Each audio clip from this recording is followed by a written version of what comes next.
and we'll get started with the panel. So my name's Emily Chow. I'm in the Department of Medicine, and I'm a primary care physician, but I'm also the chair of the mentoring committee. So it's very nice to meet you. I'm going to sort of introduce the other two members of our mentoring committee who are going to be sort of the master of ceremonies. Dr. Sentil, she's the chief of the Division of Surgical Oncology and the director of Clinical Center Research. She's going to be sort of monitoring and asking questions to our panelists. As well as Dr. Tan Wen. He's a professor in the Department of Family Medicine, and he's also in charge of education in the Department of Family Medicine. He's going to be monitoring the chat. So please type in questions in the chat. And this is, again, this is like, please ask questions. Please sort of please, this is an interactive casual event. We have three panelists we wanted to sort of introduce. First is Dr. Deepti Pandita. I won't have everyone's titles, we'll just have brief titles. She's the CMIO of UCI Health and also the VP of Clinical Informatics. We have Dr. Megan Osborn. She's the Senior Associate Dean of the UCI School of Medicine. We have Dr. Mohammad Helmy, who's the Associate Dean of Academic Affairs. And then Dr. Namisha Parekh, she's the Associate Dean of Faculty Development. So it's our sort of distinguished panel, and we're going to talk today about the power of committee engagement. And I'm sure everyone has definitely sat in on lots of committees, lots of Zoom meetings, but I think they're super important to faculty development. I guess, Maggie, I'm going to have you sort of take the lead from now. Hi. Thank you, Dr. Chow. All right. I see a lot of familiar faces, so it's nice to have you all here. And I'm sure all of you, I'm sure you're all thinking about as to how does committee involvement improve your career success as well as development and leadership development, right? And so we have three fantastic leaders here. And what we will do is that we will start off by asking them as to how involvement in committees have helped their professional and career growth. And I want to kick it off with Dr. Pandita first. So Dr. Pandita, please tell us your experience in terms of participation in committee. Yeah, sure. So first of all, pleasure being here. Thank you for inviting me. I've had, about 25 years in leadership now in various disciplines, and it all started with committee membership. So as I reflect back when I was even a resident, I started, having this thought process that there's no point complaining, because if you want to change something, you need to be part of the change and, drive the change. So that is what got me interested in, committee participation. So, there are so many resident-led committees or resident participation is needed, and I would volunteer. And that's what gave me my first flavor of what committee engagement looks like. As I first started, a faculty physician practice, there were so many things that, were desired that by the faculty, but were not being delivered on. And it was just curiosity. When you're curious, you sort of start digging into who manages this, what part of the organization does simple things like credentialing. How many of us ever think about who does credentialing? Why in Epic do I show up as, internal medicine physician and someone else shows up as a cardiologist, and, or a cardiologist shows up as an internist and not a cardiologist? Why is that? Well, because the credentialing is wrong. Who does credentialing? There's a credentialing committee. What happens at the credentialing committee? Well, they require physician membership. There's only one physician there. So of course they don't understand the nuances of specialties and things. So I was like, okay, I'll be that subject matter expert. Let me help you out. So a lot of it is volunteering, a lot of it is seizing the opportunities, and a lot of it is a desire to, drive change and help your colleagues. Absolutely. Drive change through participation and leadership for sure resonates with most of us. Dr. Osborn? Yeah, I think that for me, it has been a building block of gaining leadership positions. So I think some of the most important committees that for myself that I've joined were there's a promotions and honors committee for the School of Medicine, and that deals with student discipline as well as student promotion. And that was where I really learned the ins and outs of the School of Medicine. Similarly, I also joined the admissions committee, and so that was where, like, Emily is on the admissions committee with me. And so that's where I learned all things associated with admissions. And so being on those two committees, I hadn't had an assistant dean role yet, but I was able to jump into the associate dean role because I had experiences in both those things. And I think things like the curriculum, the Education Curriculum Committee, CEP, in the School of Medicine, they're all ways to know more about the medical school. And I think that if you are an active member of those committees, you will be considered for leadership positions that are using those skill set for in the future. Absolutely, absolutely. And you become a familiar face. Like you're a known entity when you're already part of that committee and you kind of know who's running what, as Dr. Pandita mentioned. Dr. Helmy, your view on participation in committees.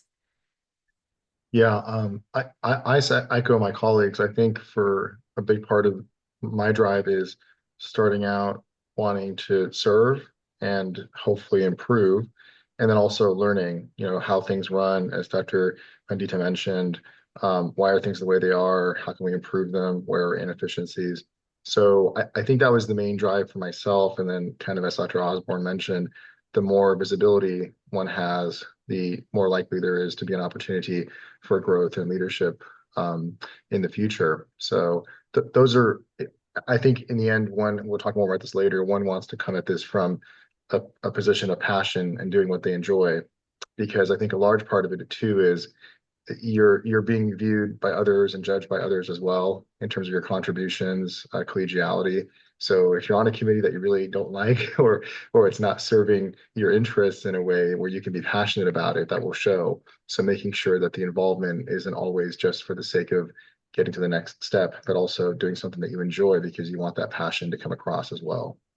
Absolutely. I think that's a fantastic point, Dr. Helmy. It's not another checkbox engagement. You don't show up just because you're checking a box that you're part of a committee, but rather have that alignment with what you enjoy the most and show up and be engaged and be present and contribute to that committee. And then you will be seen. I think that's a very valid point. Before we jump on to the next question, I want to open it up to the audience and see if they all have any questions. Feel free to open up, just unmute yourself, ask questions, or put it in the chat, whatever works for you. But as you all are thinking, if there are no questions, are there any hand raises at this point? If not, now, there are so many committees, right?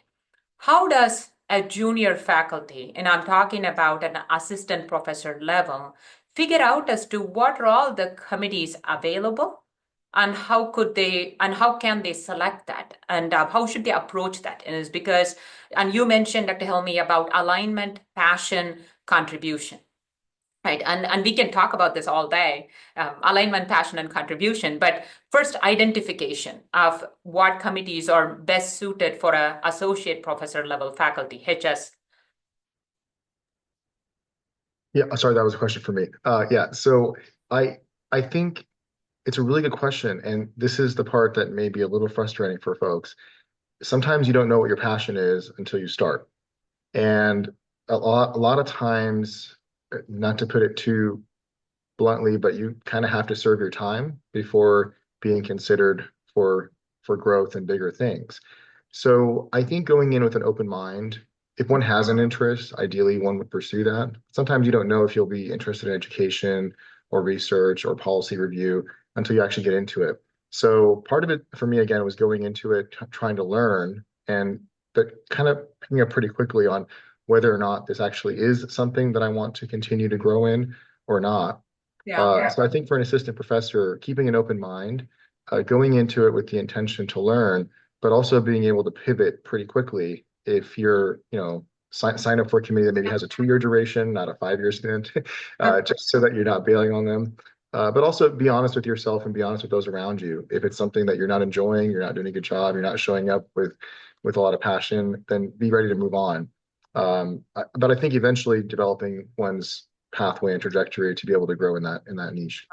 Well, the analogy would be like as children, especially young kids, we have them try out many sports, right? Basketball, this, that, and so and they end up with one sport that they really like, and they probably will stick to it. But initially, dabbling on multiple sports and figuring out what actually catches on, is similar to what an assistant professor may have to get engaged in different committees to see what their passion might be. Dr. Pandita and Dr. Osborn, your thoughts?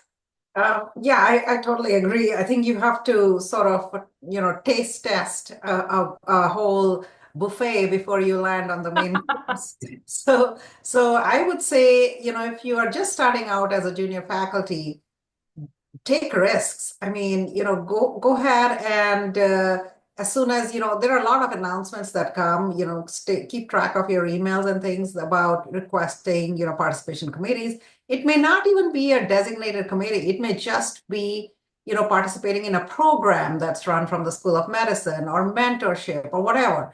Just, you have to get your foot in somehow if it aligns with your passions. And then once you get started, the doors will start opening up because you'll be surprised how participation in one committee, even if it's a one-time participation, will lead to, sort of that awareness. And I call this personal brand awareness, because people start recognizing you and your brand and what you stand for and what you bring to the table, and then start engaging you in other committees. So you'll be surprised how initially you are volunteering, and then eventually you are voluntold and get involved in committees. I know. And then after that, you have to figure out as to how not to be voluntold. Yeah, then the time management part comes in, which is later. Yes. No, great points. Dr. Osborn? Yeah, I think that this is a great place for you to seek mentorship. And I think that seeking mentorship and maybe positions that you see yourself potentially in, or just mentorship from a trusted mentor who's been around longer and knows the layout and the landscape of UCI Health or whatever organization you are a part of. And so just asking them, these are my career goals right now, or these are things that interest me. These are things that I'm excited to do. And having that conversation with your mentor, and your mentor being able to help brainstorm, oh, this is something that I think you'd be good at. This is something that you should consider joining. That's a fantastic point. That was actually going to be one of my questions as to how mentors shaped your participation in committees.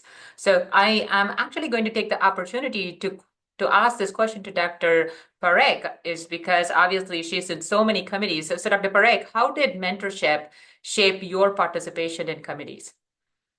So I think my path was a little bit different. A lot of my strongest mentors were not at UCI. So I kept a lot of strong mentors within my field of gastroenterology and IBD. So I relied a lot on them. So I got more involved in our national organizations first before I got more involved at UCI. And I think that just helped give me perspective of what's going on at other institutions and how that can help elevate your own career at your own institution.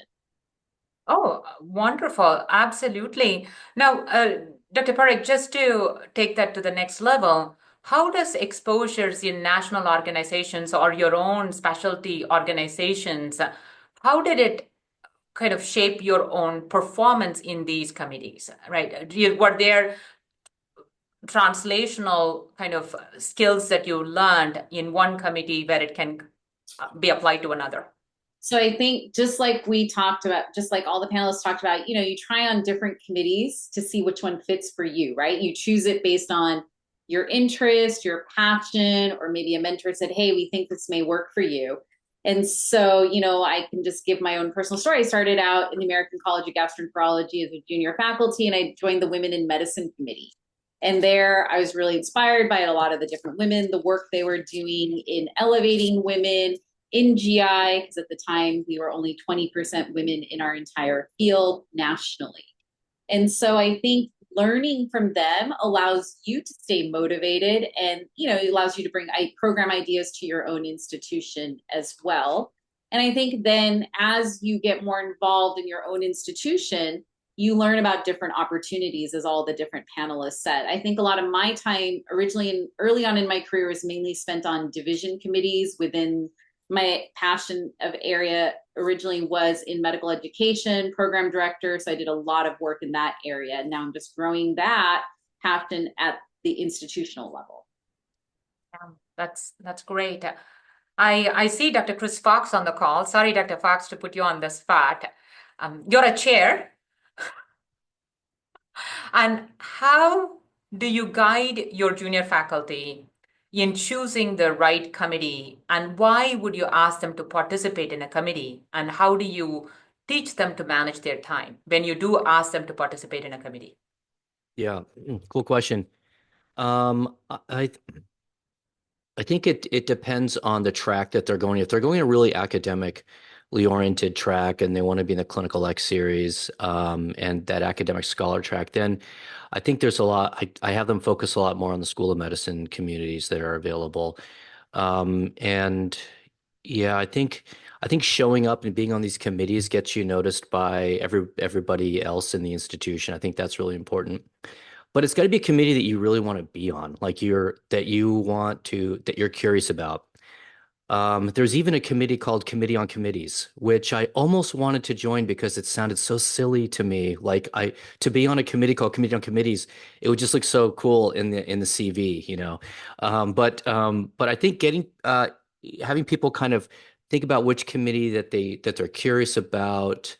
The committees that I like to be on over the years have been ones where they're kind of secret committees, or the type of committees where the content of which is pretty sensitive, and so you can't get outside that committee. And those are good ones for me, at least, because I get a sense of where people need help and where some of the tough parts about our careers can be. And I think that's been really helpful personally to my own growth. And then but if somebody is more on an educator track or less of a scholarly track and they want to be more involved in the hospital, why is it that boarding is so bad in the ER committee? Not that committee exists, but they could be in a committee like that gets more at clinical operations, or hospital-based committees if they see themselves really involved in more of that type of field. And that's where my clinical informaticists are, and that's where my medical directors are, and it makes sense for them because they have genuine curiosity about what goes on in those committees. So committee that I'm on that I really love is the Physician Well-Being Committee or Wellness Committee. And it's really the Physician Professionalism Committee when it boils down to it. It's like people who, have a little bump in the road in either with substance abuse, alcohol, or maybe mental health, or maybe professionalism. And I've been on the committee for 12 years now, and that has been really impactful committee. Like we really help a lot of people who get on that committee. We follow them for 5 years, and 97% of them have a great outcome on the other end. And so to be on a committee like that's really impactful and that's super interesting. That was a rambling answer to your question. Sorry, I was kind of going all over. No, I think you made a very nice recommendation. Is that just based on what their tracks are and what their interests are, and based on the alignment, you get them on the specific committees that would be most aligned with their career path. So that's what I got out from that. And also you're interested on really unique committees where it's really important to be part of that committees. That's your own personal passion. So I'm not quite sure how often we get invited to those committees. I would love to at least get involved in one of those. Well, people are asking, there's opportunities on those committees for sure. Yes, absolutely. There's a simpler one at the School of Medicine too. And so there's ways to be involved on either one. Yes. I want to pivot a bit. So what would be the advice that you would give for people who are on this call in terms of identifying the right committees? I know the emails come in during random times, and sometimes you see it, sometimes you don't. But Dr. Osborn, if someone is really interested in participating in a committee and there is a very specific committee they want to participate in, what advice would you give them to be successful in their goal to be part of that committee? I think that knowing what the committee is, I remember I joined the admissions and financial aid committee, and I thought that it was like the admissions committee, but it was actually like the admissions and financial aid policy committee. So there was really no admissions committee involved. It was just we were approving the policies for the admissions committee. So I think knowing what the committee is before you sign up for it. So you can read the charge of the committee. Those are all available through the Academic Senate. So that's something that might be important. Or talking to a current committee member and just say, hey, how often do we meet? What are the responsibilities of the committee? Because you want to have a good idea of what the time commitment's going to be. If it's something like 2 hours a month, that might be totally feasible. But if it's something like 2 hours a week, maybe that doesn't fit in your current time structure. And so I would encourage people to make sure that it's something that they can handle in terms of time. And so that might be, like I said, contacting a current committee member and just figuring out what it's all about. In terms of identifying, yeah, there's those emails that come out from the Academic Senate. So those are good opportunities to find them. Some of them, though, I think it would be a good idea to talk to your chair or talk to your mentor because you might not know that they exist, like the top secret fight clubs that Chris Fox is available. No, but I get a question. I'll get an email from somebody saying, hey, do you have any faculty who'd be good for this committee? We're looking for another committee member on this. And so that's where when I have faculty that say, hey, if you ever have an opportunity for this type of committee, keep me in mind. I want to get more involved. They pop in my head right away because you feel bad as a faculty, as a chair going, hey, say, listen, there's this committee coming up and you're trying to sell it to them like, hey, it looks really interesting. And then immediately they're like, wait a minute, how much time is this going to be? Yeah. And so I have some faculty who are just not going to be interested in that, but others are, more curious and they're coming up the pike. And for me to know that they do want to be on a committee when they voice that to me is super helpful for me when I get those inquiries. That's great. And so if a faculty is interested in participating in a committee, even if there is no active call, it is okay to reach out to a committee member or a committee chair and describe their interest and learn a little bit more. And maybe when an opening comes, their name would be in the list of people that they might be interested in looking at. So that's a good recommendation for anyone on this call who's listening in terms of what you're thinking about participation. Just reach out to the committee chairs or a committee member, learn more about it, just put your name on the hat, and maybe when a chance opens up. Is there a minimum number of committees an assistant professor should join? Yeah, that's a good question, Dr. Parekh. Should we ask Dr. Pandita? Are there a maximum and minimum number? I think, as long as you are keeping your wellness and your, managing your time well, I don't think so. I mean, a couple of thoughts that come to me is, apart from reaching out to a committee chair, make sure your division chair or your department chair is aware that you're interested, because oftentimes they will hear about committee needs before anyone else. And then before you sign in, apart from reaching out to the committee member or even the assistant who manages the committee often knows a lot about it, I always am curious and I ask a few questions. One is, does this meet at a set time? Is this a recurring meeting? Is it at a set day or the month? Because that helps me make that decision as to whether I'm committing or overcommitting myself. The other thing I often ask is, do you have minutes from previous committee meetings? Because that gives me a very good sneak peek into what that committee is all about, because sometimes the titles are very misleading. The title of the committee may not be exactly what the committee does. So sometimes I ask for prior minutes because that's very educational to me. And then other committee members. I mean, I think it's important to see what what the formulation of the committee is, and to see if you're a right fit there. If it's a committee of just researchers and research is not your, strong suit, or that's not the direction you want to go, of course you don't want to join a research committee. So I would never encourage anyone to join committees just because you want to, be on committees and create that profile for yourself. You make sure it aligns with your interests and your career trajectory too. Yeah. Great points. Great points. I have a question for Dr. Helmy since he is part of the academic advancement, especially as an associate dean. So, Dr. Helmy, how does the academic advancement group look at junior faculty's participation in committee? Is that necessary for a HS faculty to have that university and public service, right? So that's one of the things that we write about in their even the department letter, their university and public service. Can you talk to us a little bit more about as to how, in your position as an academic advancement group, you look at a faculty's application when it comes for promotion? Yeah, great question. I'll tailor it more to HS, but a lot of us similarly cross over into the Senate series as well. We do expect contributions across the spectrum from assistant professors all the way to full professors and even those beyond who've advanced. The bar increases progressively, so the expectation for an assistant professor is much lower than for a full professor. So I think that kind of ties into Dr. Parekh's question in the chat or her prompt in the chat in terms of a minimum number or maximum number. I agree with Dr. Pandita. We don't want people to overstretch themselves to the point where one might become toxic on a committee and no longer be invited to any committees. So you want to make sure you're doing a good job. But in terms of the number and the quality, really we expect assistant professors to be involved a little bit more for the associates and even more for the full professors.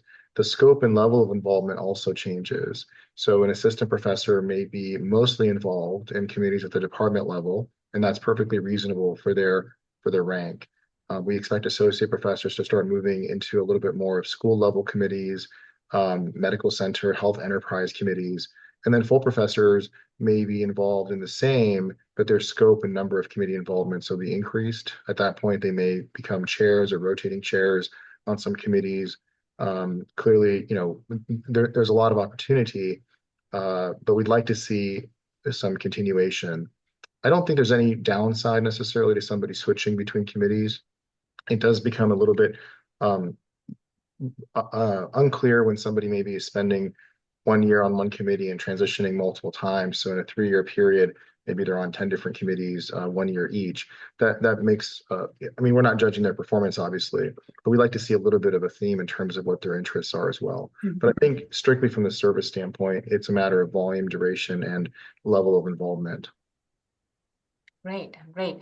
Now, we talked about the minimum, maximum number of committees, but I think what really the crux of the problem is how do we manage participation in a committee with other responsibilities that we have, both personal and professional responsibilities? And you, all three of you, our panelists, you're extremely successful in many dimensions, right? So you've been able to balance multiple aspects of your overall professional life with all these contributions as well. Can you talk to us a little bit more about as to how you approached your participation and contribution while still achieving your professional aspirations? I'll start off with Dr. Osborn, and then we can go to Dr. Pandita and back to Dr. Helmy. I was hoping you wouldn't start with me. It's a very meta question, Maggie. Okay, so the question is, and also I was kind of paying attention to my daughter's Halloween costume. Okay, so the question is how did you balance these committees with doing the other things for advancement? Was that I mean, here you are, you're managing a Halloween costume while you're also a panelist, talking about participation in committees. And that's great balance. I mean, see, so you're multitasking and yet doing it really well. So I couldn't possibly have picked that up. But the question is, how do we balance it and how to make sure that your professional aspirations as to what you see for yourself, contributions to your own specific field, is also achieved while at the same time contribution to your institution and organizations are also met? And what have you done with your career? Yeah, and I think Mohammad said something that I really agree with, but it is sometimes hard to hear. And like sometimes you have to do the service before you're getting the time to do the service. And I think that that's what's really hard about being a junior faculty is you're going to be doing a lot of things that aren't necessarily compensated. Now, I know we're getting better about asking for protected time and things like that, but there's still not going to be unlimited protected time. So I think that that's a hard balance. And so I think identifying roles that are supported are great too. And that can be, so if it's something that your chair is going to support in terms of a time buy down, if it's a leadership role, that certainly helps in that balance. But I think to get to that leadership role, you have to start with the committee that's going to be uncompensated. And so that's not, like Chris Fox, I think he just texted me, how many committees is he on? He's on 34 committees right now. So I wouldn't start with 34. I would start with maybe one or two. And I think that they'll build off of each other. You have to obviously set aside time for research. You have to set aside time for service.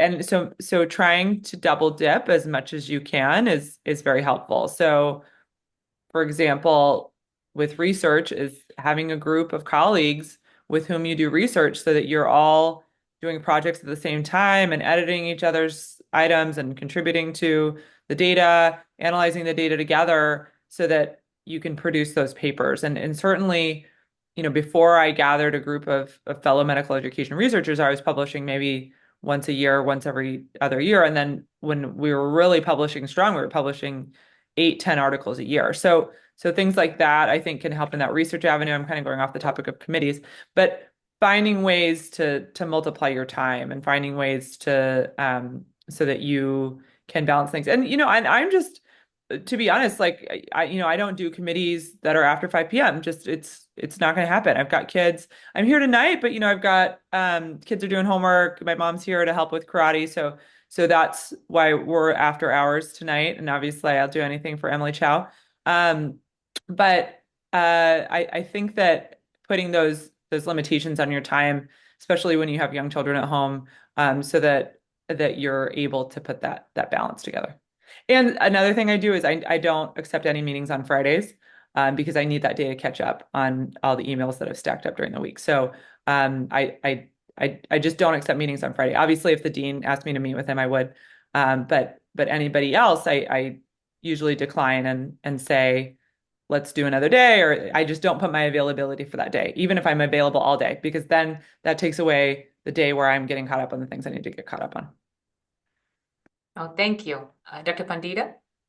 Yeah, I mean, I agree with everything Megan said. I would also add that initially, when you're starting out on committees, you don't have that much flexibility to say no or to say, work around my schedule or, sorry, if you want me on the committee, you have to work according to my rules. So I think initially you have to take a little bit of a leap of faith and accommodate where you land. However, before you join a committee, again, I would ask them, is this virtual or in person? Of course, it's a 7 a.m. meeting, and if it's in person, that means that you have to really, start getting ready for it, really early, which may not be what you want to do. So, in person versus virtual is important to know.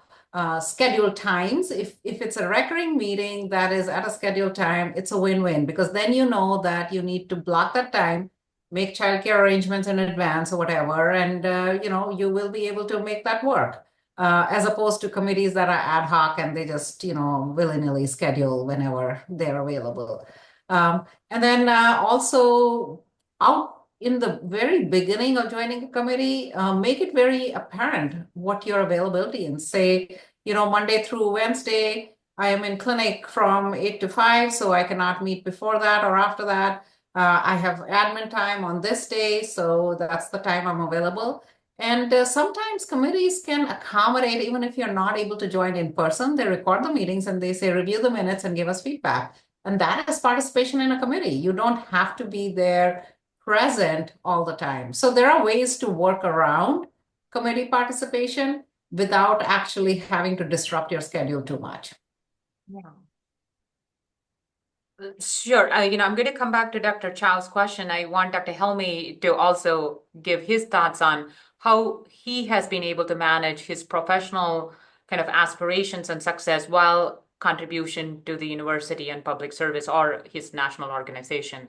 So what's your kind of tip for success? To be honest, it's difficult and it really depends on your specialty. if you're doing 9 half days of a primary care clinic, to get extremely involved in committees is challenging without having to spill over into the evenings or taking that half day that you're catching up on charting or phone calls to actually be on committees as well. If you have more flexibility in your schedule in terms of the clinical schedule, I think it's easier to get involved in things that require early hours, late nights, et cetera. So for me personally, most of it was in the evenings. Most of it was trying to squeeze in between clinical work and having the clinical work shift into the other hours and other days. I never really started off with any time bought down. I think most people would agree that when you start off, you're pretty much working full time as a clinical person. And so really just not to sound like a broken record, but doing your time, serving your time Yeah. in that capacity. Yeah. I think, and the few folks that I've had a chance to mentor more directly, I tell them be on the lookout for committees, but don't keep holding out for the one that's going to give you the time, the compensation, or the buy down, because you're just never going to get that in the ideal scenario that you're looking for. So, as was stated, be willing to take a risk, be willing to step forward, but also try to carve out a trajectory eventually for yourselves. So don't do it for free forever. You know, try to find some time where you can incorporate, and a lot of that depends on you being creative and maybe marketing to your chair or marketing to other members and saying, I can offer this service, or I can offer this perspective, or here's the return on investment if I am given time to do something. And really leveraging that, I think, to be able to get some of that time back. But I think in the beginning, it is challenging. Yeah. And once you get there, though, it's fulfilling, but it can be challenging. I think also having mentors who can advise you about as to which committees you may be able to balance more easily. A lot of times, as Dr. Pandita suggests, to look at the minutes, because if the minutes have action items or homework for all the committee members to do, then that 2 hours a month isn't really 2 hours a month, right? So you kind of want to see how much is expected of you outside of the committee time itself. So obviously, you know, when I had the privilege to be on the admissions committee, and Dr. Osborn had been leading it towards the end, you know, there's homework, right? There's stuff that has to be done in preparation for the committee. There's stuff that has to be done beforehand. It's not extensive, but you kind of need to know that. It's not just show up, you know, and go home for that 1 hour or 2 hours. So kind of know what's expected of you and whether you can accommodate that in your time as well.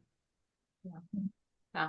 Great. I mean, what I'm hearing is that initially you may not have as much control in how these committees or the times of the committees that you're participating in, but eventually you're looking for alignment, contribution, as well as controlling a little bit of the time is then possible. I mean, it's congratulations to Dr. Osborn, who has figured it out, but I'm sure it takes some time before you could get to that stage where you're like, okay, no Fridays, no, nothing after 5.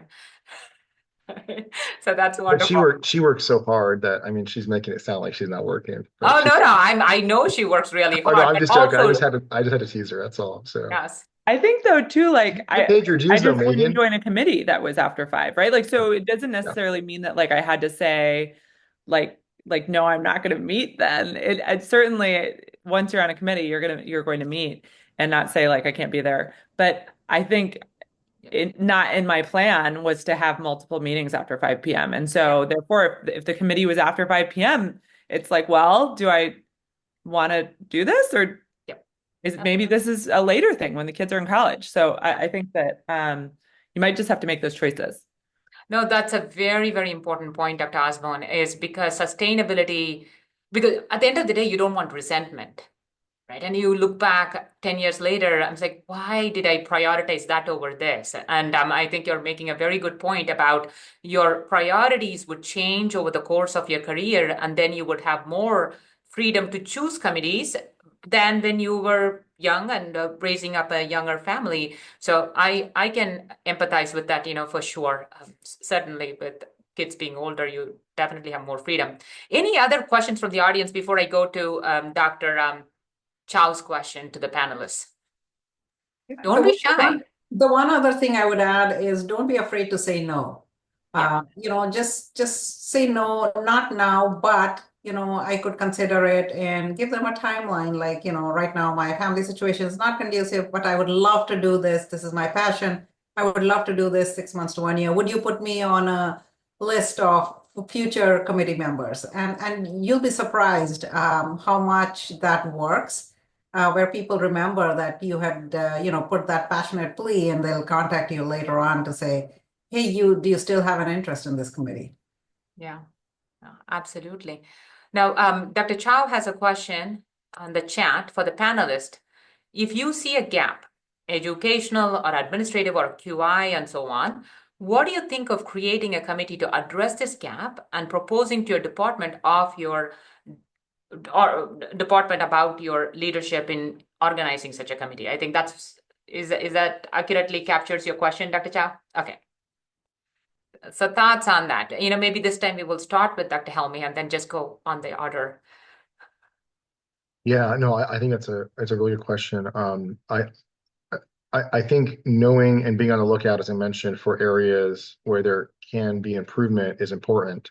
But knowing also not creating a committee just for the sake of creating it, but actually having an endpoint and being able to sell it to your chair or your chief or other persons in leadership.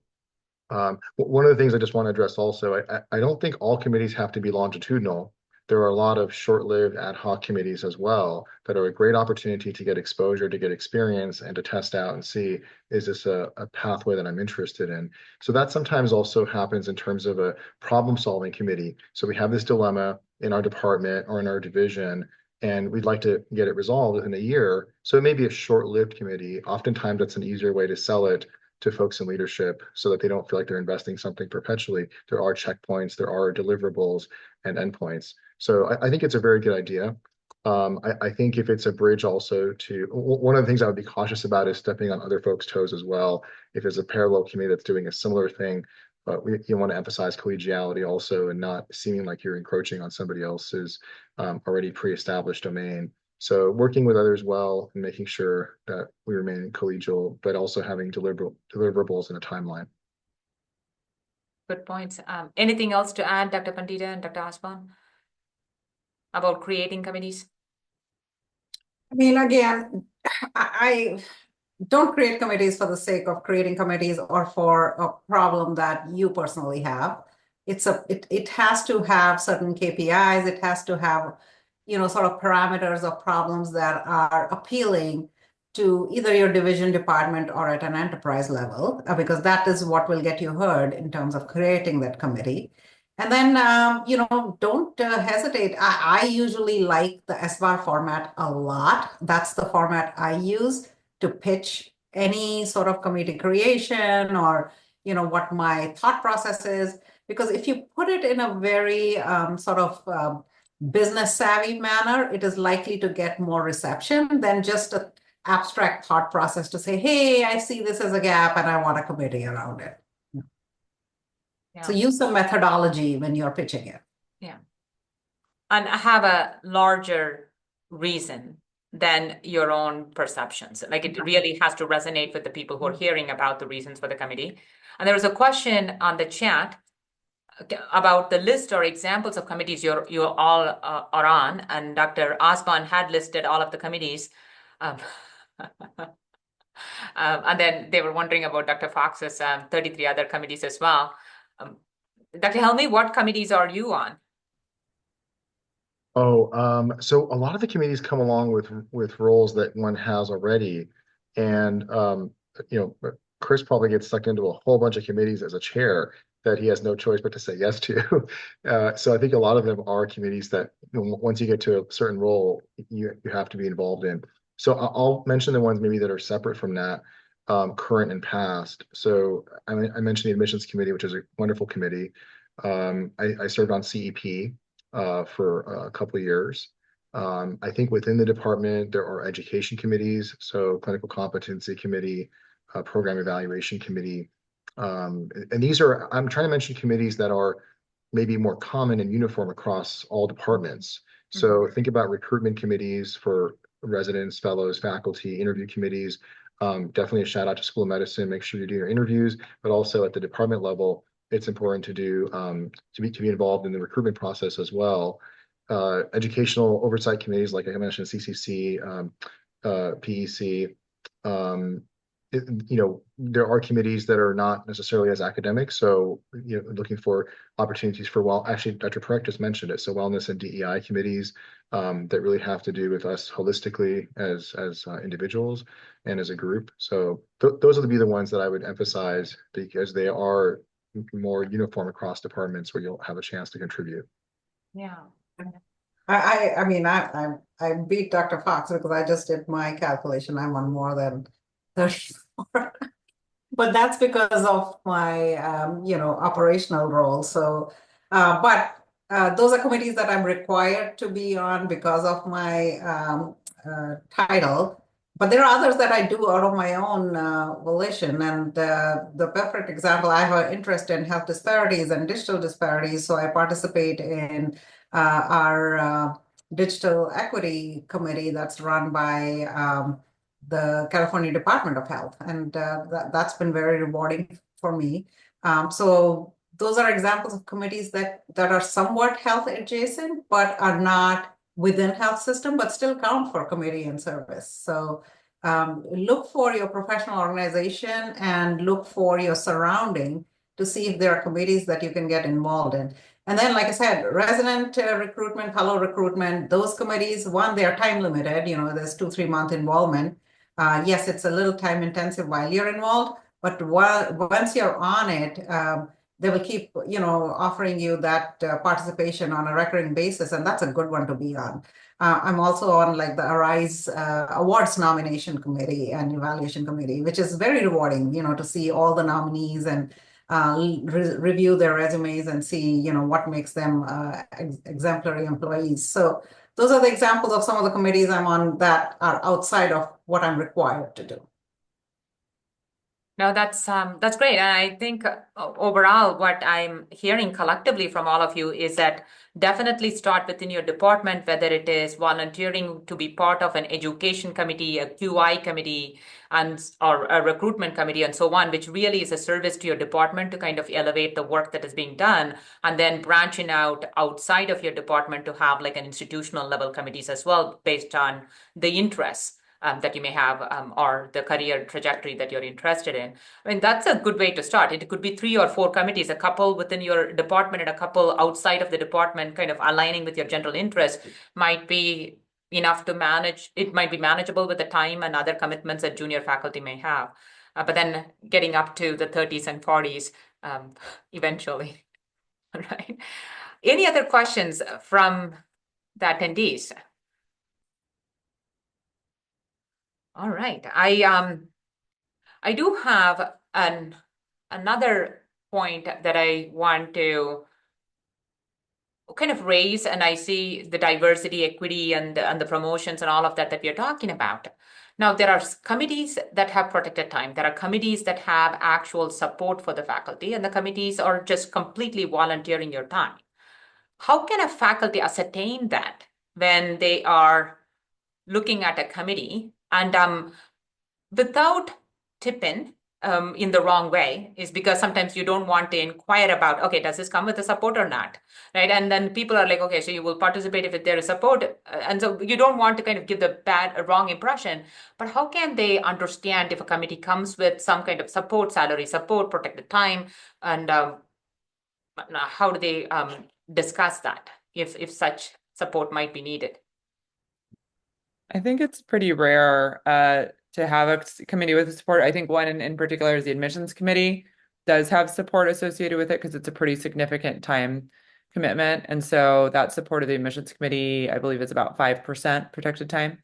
So that's one. I would say word of mouth is going to be a way, and then maybe talking to other committee members.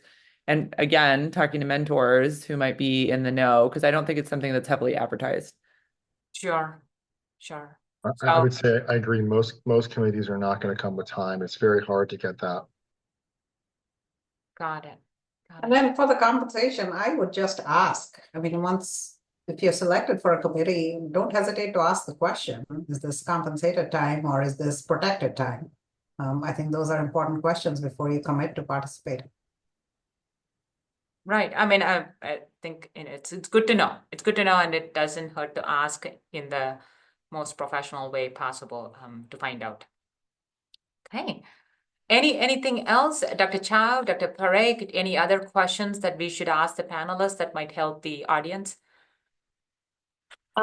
For our junior faculty who, we have 5 minutes, thank you, who may be not sure where to start, right? Like what are good intro committees? Like, do the panelists have recommendations for like this was an introduction committee and I really felt like I learned a lot. I connected with many different members across the School of Medicine, across the health enterprise. Any recommendations? P&H is fun. It's kind of like Dr. Fox was saying. It's just interesting. And if you're interested in medical education, I think that it's applicable in so many ways. I would say the curriculum oversight committee as well, if you are interested in medical education. I do want to just give a quick plug for national committees. I know that Dr. Parekh spoke a bit about that and how she had her involvement, but there's so many ways to get involved in national committees.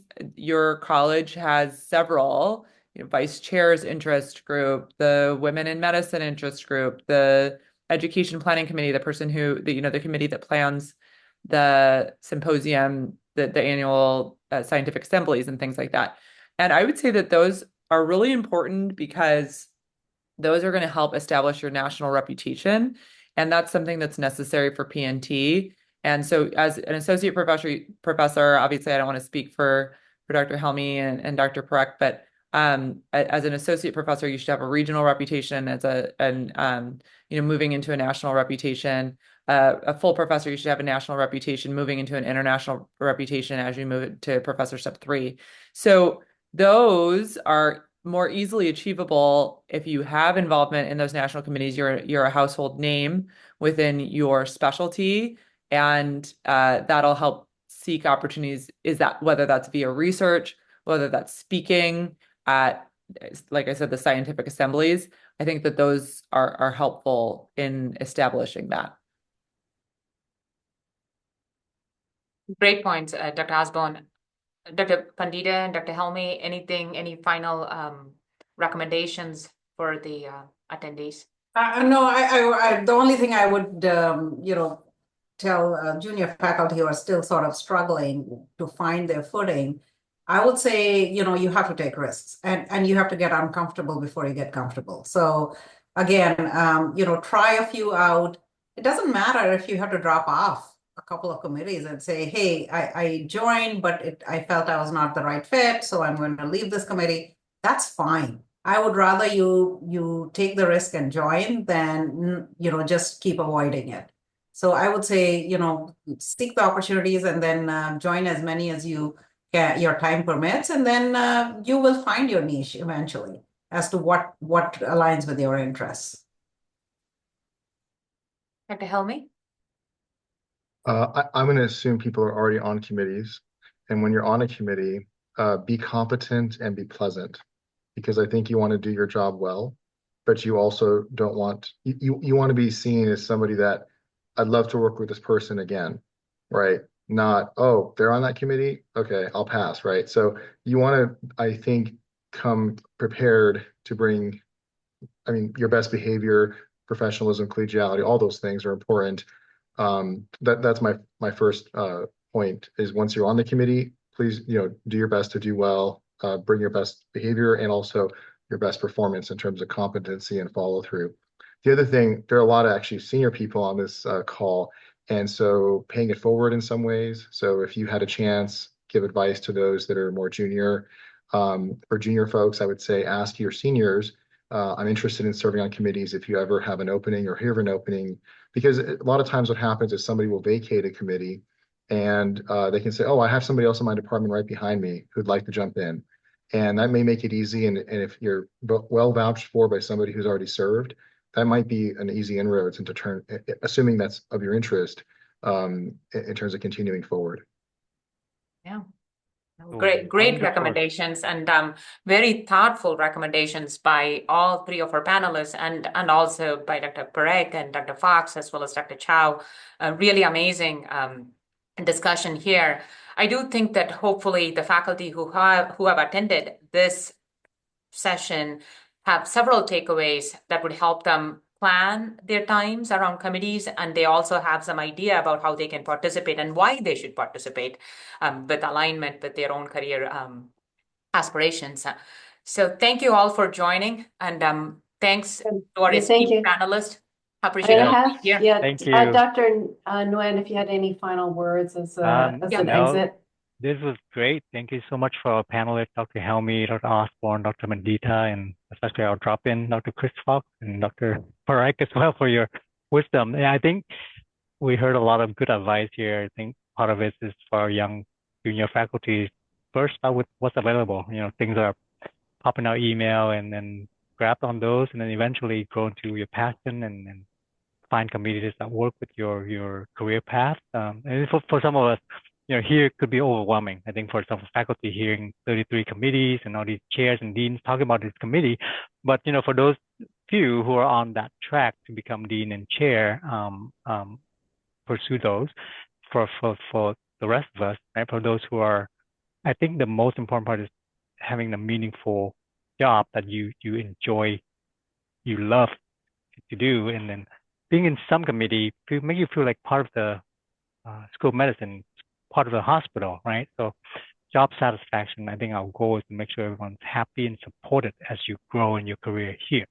I really like the advice of making it known, right? So vocalize or your passion, your interest in doing things, and when the opportunity opens, then you get to do it.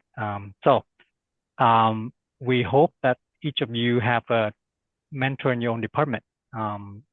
If not, then reach out to us in our faculty mentoring program, where we have resources and we can connect you with mentors for questions and meetings if needed. I think that's probably key for us to grow. So thank you for joining us today, and thank you to our planning committee with Dr. Parekh, Dr. Chow, and Dr. Sento to help us with putting on this panel today. And we hope that you join us for our future events. Hopefully we bring a in-person event soon. We all get together and socialize and support each other. So thank you. Thanks, everyone.